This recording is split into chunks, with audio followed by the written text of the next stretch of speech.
पुण्यामधनं आणखी एक बातमी पुन्हा एकदा येते। नैना पुजारी बलात्कार आणि हत्या प्रकरणातल्या आरोपींना जवळपास तासभर आधी कोर्टामध्ये हजर करण्यात आलंय। काल आरोपींना उशिरा कोर्टात हजर केल्यानं न्यायाधीशांनी पोलिसांना नोटीस बजावलेली होती।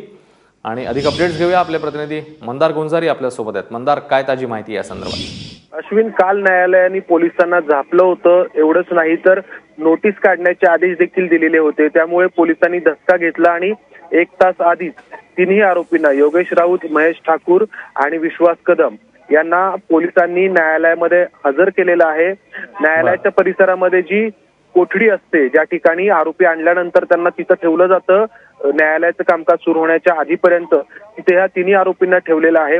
11 वाजता न्यायालयाचं कामकाज सुरू होईल, त्यावेळी त्यांना या कोठडीतून काढून न्यायाधीशांच्या समोर हजर केलं जाईल आणि त्यानंतर खटल्याला सुरुवात होईल। आजचा युक्तिवाद हा अंतिम युक्तिवाद असेल। दोन्ही पक्षांकडून बचाव पक्ष जन्मठेपेची मागणी करणार आहे, तर सरकारी पक्षाकडून या तिन्ही आरोपींच्या फाशीची मागणी होणार आहे। 11 वाजता या सगळ्या कामकाजाला सुरुवात होणार आहे।